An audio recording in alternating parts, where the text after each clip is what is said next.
Bueno, mi nombre es José Carlos Álvarez Payares. Soy residente de Medicina Interna en la Universidad de Antioquia de segundo año. Mi asesor es el doctor John Freddy Nieto, nefrólogo del Hospital Pablo Tobón Uribe. Y el día de hoy les voy a traer esta perla clínica que son las manifestaciones renales en el paciente con síndrome antifosfolípido. Inicialmente, digamos que dentro del espectro de las manifestaciones clínicas que tiene el SAF, podemos definir esta charla como las manifestaciones clínicas de origen autoinmune mediadas por mecanismos trombóticos y o inflamatorios asociados o no a una vasculopatía que no necesariamente tiene que ser con trombosis en presencia de los anticuerpos antifosfolípidos y que afectan de forma multiorgánica, incluyendo al riñón. Entonces, sabemos que el síndrome antifosfolípido se viene describiendo, su historia data desde 1907, cuando el doctor August Wassermann, un alemán, durante la epidemia de sífilis y junto con el doctor Koch, que buscaban tratar de encontrar el diagnóstico no solamente para la sífilis en aquella época, sino para Mycobacterium tuberculosis, describen una serie de antígenos mediados por complementos que encontraban este tipo de pacientes. Sin embargo, habían otro tipo de pacientes que no tenían la clínica de sífilis, pero que tenían unos anticuerpos que detectaron en el corazón del buey. Por lo tanto, la doctora Mary Pamborg en 1941 le llamó las anticardiolipinas. En 1960, el doctor Rappaport describe pacientes con lupus que empiezan a tener unas manifestaciones trombóticas en presencia de estos anticuerpos descritos previamente. Y en 1963, el doctor Bowie describe una enfermedad que aún en ausencia de los pacientes que no tenían lupus eritematoso sistémico, tenían estos anticuerpos y desarrollaban trombosis. Y fue hasta que este señor, Graham Hughes, recoge todo el trabajo de estos señores que habían descrito esto previamente en Londres, en el hospital de Saint Mary, donde describen los pacientes que no tenían lupus eritematoso y que tenían la presencia de estos anticuerpos, pero también tenían las manifestaciones trombóticas. De aquí en adelante ya se habían descrito los anticoagulantes lúpicos, las anticardiolipinas y esta pieza que faltaba para engranar el rompecabezas y entender la fisiopatología de esta enfermedad, que es la beta-2-glicoproteína 1. Entonces, desde el punto de vista fisiopatológico y que explica también las lesiones que hay en el riñón asociado al SAF, podemos ver aquí un linfocito B autorreactivo que se le da por producir una serie de anticuerpos antifosfolípidos. Gran parte de la población puede tener estos anticuerpos en sangre, pero no tener la manifestación clínica. Sin embargo, estos anticuerpos antifosfolípidos, que incluyen las anticardiolipinas, los anticoagulantes lúpicos y la antibeta-glicoproteína 1, pero hay un desencadenante, un triggering que hace que ya sea infección, sea una neoplasia, sea un tóxico, que hace que haya una injuria endotelial. Y esta injuria endotelial, digamos que primero reaccione con la beta-2-glicoproteína 1, la cual en sangre es una proteína soluble que normalmente está en forma esférica y hace un cambio conformacional y ligarse con este endotelio. Al hacer ese cambio conformacional, se une con los antifosfolípidos y por lo tanto aquí empieza la activación endotelial. Y esta activación endotelial tiene varios mecanismos. El primer mecanismo se da por una activación de las células inflamatorias, neutrófilos y monocitos, los cuales inicialmente sufren un proceso de granulación y liberan todo su contenido proinflamatorio, aumentando el factor tisular, aumentando el factor de crecimiento endotelial vascular y obviamente el fenómeno de netosis, que causa un daño endotelial y por lo tanto un estado protrombótico. Adicional a esto, hay un aumento en la expresión de la glicoproteína 2B3 a nivel de las plaquetas, hay un aumento de la actividad, disminución de la actividad de la cadena de la inhibición del factor tisular, hay una disminución de la actividad de la proteína C, que es uno de los anticoagulantes naturales, y una disminución de la fibrinólisis, por lo tanto, promueve la coagulación. Y finalmente, obviamente, en las lesiones a nivel del trofoblasto que generan las pérdidas fetales. Entonces, todo esto conlleva que haya no solamente inflamación, que haya vasculopatía, haya fenómenos trombóticos y o complicaciones en caso del embarazo. Sin embargo, estos mecanismos inflamatorios que se han descrito y que no solamente el SAF es una enfermedad que es protrombótica, sino que los mismos anticuerpos estimulan una serie de señalizaciones intracelulares, los cuales desencadenan una liberación de ciertas interleuquinas que son proinflamatorias, sino que por otra parte también mediada por una otra vía intracelular, como es la vía mediada por los mTOR, estos mTOR que finalmente inducen el crecimiento celular, la proliferación celular y la sobrevida generan fenómenos vasculopáticos y que no son trombóticos, más que todo hiperplásicos, y que pueden ser un objetivo terapéutico en la actualidad. Entonces vemos que desde el punto de vista de la nefropatía asociada al síndrome de antifosfolípidos, tenemos unas lesiones que son agudas y otras lesiones que son crónicas. De las lesiones que son agudas se describen la microangiopatía trombótica, la cual puede tener lesiones en los capilares glomerulares y generar trombo con mesangiolisis asociada, o afectaciones de las arterias y arteriolas con lesiones trombóticas, con engrosamiento mucoideo intimal e hiperplasia medial, por el mismo mecanismo que le expliqué previamente y que no era trombótico. Pero estas eran lesiones agudas. Hay unas lesiones que son crónicas. Estas lesiones crónicas, la primera de ellas es una hiperplasia intimal fibrosa, en donde los anticuerpos inducen una producción de miofibroblastos y por lo tanto hay un engrosamiento intimal y una tortuosidad arterial interlobular. El tercer mecanismo por lo cual puede generar daño y que es de forma crónica son las atrofias corticales focales con afectación de los túbulos renales, los cuales se han descrito de una forma histológica que se parece mucho al tejido tiroideo en los folículos y que le llaman tiroidización, o atrofia de lo tubular también. Y el cuarto mecanismo por el cual puede generar lesión renal, pero de una forma crónica, es la glomerulosclerosis focal segmentaria, y se han descrito también casos de síndrome nefrótico asociado al síndrome antifosfolípido. Entonces, desde el punto de vista, digamos, histológico, se han descrito este tipo de lesiones. Este primero que está aquí, que es una microangiopatía trombótica, y aquí están las lesiones en azul con las flechas, que son trombos de fibrina en las capilares glomerulares. Este que está aquí, que es la hiperplasia intimal fibrosa, y el que se disminuye el lumen de la misma arteriola. Y esta que está aquí, que la escriben como una oclusión fibrosa en la arteriola. Desde el punto de vista de la epidemiología, la gran cohorte que se ha descrito en síndrome antifosfolípido, que fue publicado hace muchos años, que fue en la del 2002, y fue la cohorte de Cervera, de los 1.000 pacientes que describió, detecta que más o menos el 53.1% son pacientes con síndrome antifosfolípido primario y que no estaban asociadas a otra enfermedad sistémica. También encuentra, desde el punto de vista de alteraciones de las renales, solamente se describe manifestaciones renales en el 2.7%, de los cuales casi la gran mayoría eran puros fenómenos trombóticos: trombosis glomerular, infarto renal, trombosis de la arteria renal, trombosis de la vena renal. Luego, en el 2007 hubo una cohorte de más o menos 100 pacientes latinoamericanos donde describían las características inmunológicas y clínicas y los comparaban con los europeos. Más o menos fueron 100 pacientes, y estos 100 pacientes, el 57% eran SAF primario.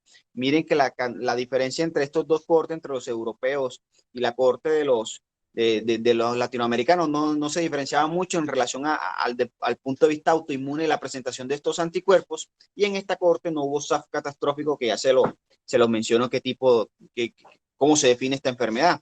Entonces, en esta misma cohorte se describe, es muy parecido a lo que se describía previamente, una menor proporción, un 1% nada más, de trombosis de la vena renal y un síndrome Addison del 1%. Sin embargo, no se describían las otras lesiones que no eran trombóticas. Hasta esta pequeña cohorte de pacientes, que eran 16 pacientes, publicado en 1999 en la revista Journal American Society of Nephrology, eran 16 pacientes aproximadamente entre 24 y 55 años. Estos pacientes tenían anticoagulante lúpico, anticardiolipinas y plaquetas más o menos de 100.000, menos de 100.000, y eran títulos altos de ambos anticuerpos. La mayoría tenían un previo episodio trombótico, tenían manifestaciones renales de la siguiente forma: hipertensión arterial en 93%, falla renal en el 87%, proteinuria en el 0.2 hasta un 7% en el 75, hasta 7 gramos día en un 75% de los casos, y hematuria en el 57% de los casos. Los hallazgos de la biopsia renal de estos pequeños pacientes, de 16 pacientes, era en un 75% arteriosclerosis, en un 75% había una hiperplasia intimal fibrosa, en un 75% había fenómeno de tiroidización tubular, y en un 62% podía haber una atrofia cortical focal. Entonces, la otra manifestación que puede tener y que tiene afectación no solamente renal, sino multiorgánica, es lo que llaman el SAF catastrófico, que es una falla multiorgánica. Y un SAF catastrófico se define con 3 criterios que son supremamente importantes y no pueden ser 2 de 3, sino los 3, y así lo describen los textos. El primero es que hay una clínica con afectación de 3 o más sistemas de órganos en un periodo de menos de una semana. El segundo criterio es la evidencia histopatológica de oclusión de vasos pequeños en al menos un sistema de órganos, en al menos un sistema. En la tercera es confirmación de laboratorio con la presencia de los anticuerpos antifosfolípidos a títulos altos. Entonces, se dice que en los pacientes con SAF catastrófico el 60% son precedidos por infecciones.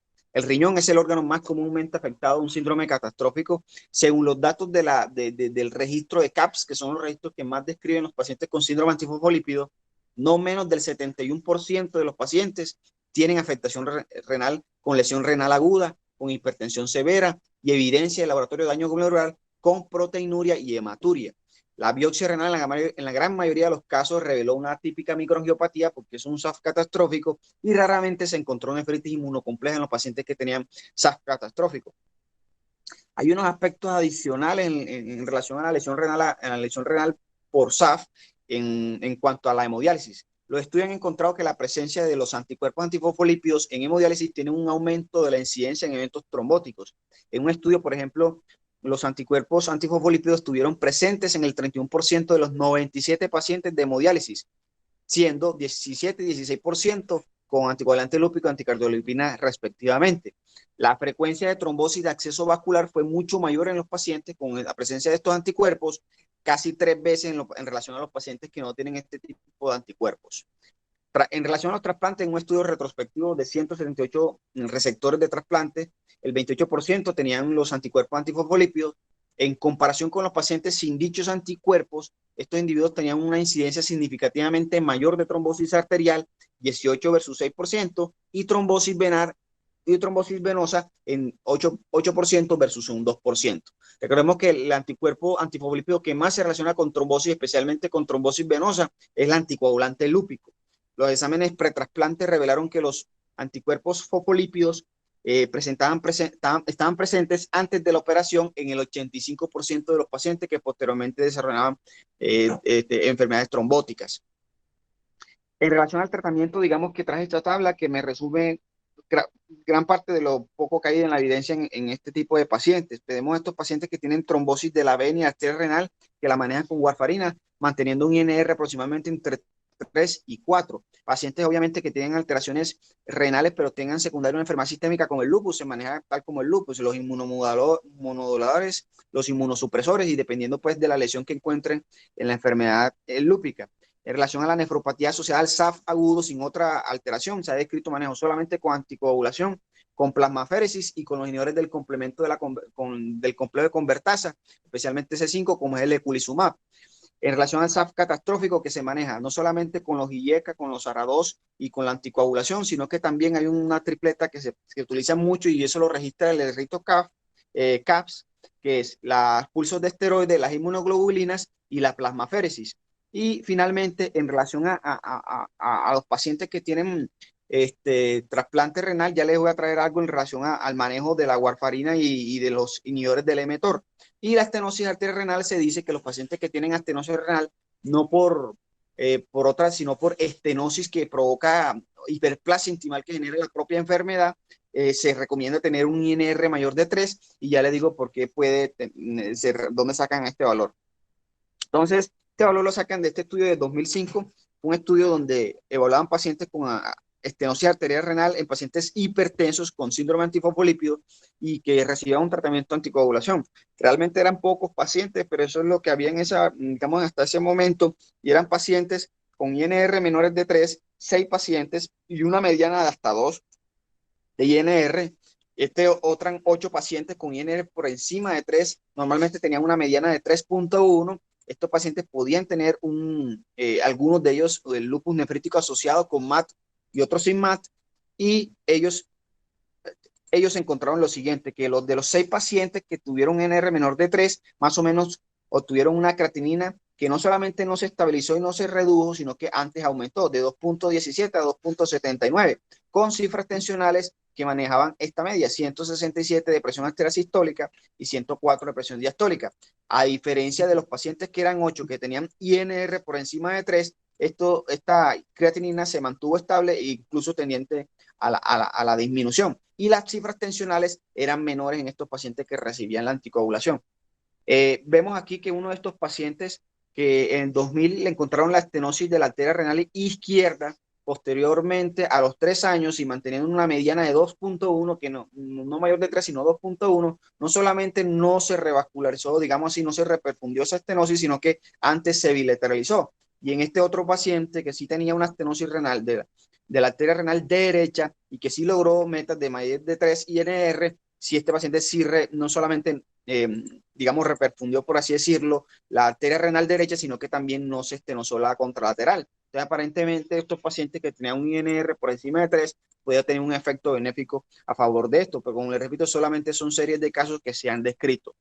En este otro estudio que fue publicado en 2014 en relación a los usos de los mTOR para síndrome antifosfolípido, recordemos cómo actuaba el mTOR en la gráfica que les expuse inicialmente. Aquí tenemos pacientes con anticuerpos antifosfolípidos sin cirulimos 27 y con cirulimos número de 10. Normalmente estos pacientes tenían 100% anticoagulante lúpico más que todo y de forma variable podían tener los otros anticuerpos que también se describen en SAF.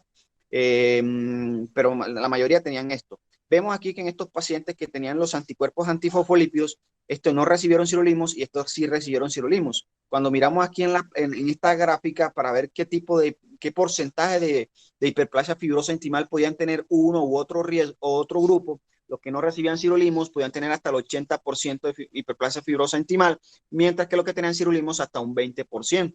Y aquí vemos aquí en esta gráfica que los pacientes que tenían anticoagulantes lúpicos, anticoagulantes antifosfolípidos y teníamos cirulimos en relación al porcentaje de vida o sobrevida del riñón, vemos que los que tenían anticuerpos pero no tenían cirulimos, se reducía más que todo la pérdida de ese injerto renal o de ese trasplante a relación a los otros que sí podían, que sí lo utilizaban. Entonces, parece ser que hay un efecto benéfico, pero no digo, son muy pocos casos y todavía, digamos que esta estrategia no se ha utilizado mucho en este sentido.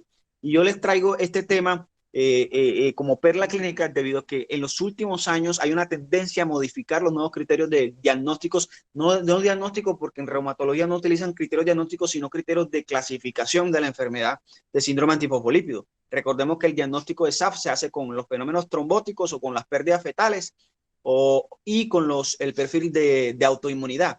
Pero en la actualidad ya se van describiendo que el síndrome antifosfolípido tiene otro tipo de manifestaciones que son no trombóticas y que son más inflamatorias y que tienen una alta relación con la presencia de los anticuerpos en sangre. Entonces vemos que en los últimos años habían como 110 variables inicialmente en la clínica, pero que se han sido reducidos y quedaron finalmente estos que fueron publicados el año pasado en el Congreso de la ACR. Y dentro de ellas lo que le quiero descartar, lo que le quiero rescatar y resaltar es que los pacientes contienen nefropatía aguda asociada a los anticuerpos antifosfolípidos o nefropatía crónica asociada a los anticuerpos antifosfolípidos, parece ser que van a entrar, todavía falta validación, parece ser que pueden ser considerados como criterios diagnósticos para síndrome antifosfolípido o por lo menos criterios de clasificación. Eso era todo lo que les tenía. Cualquier cosa, estoy aquí atento.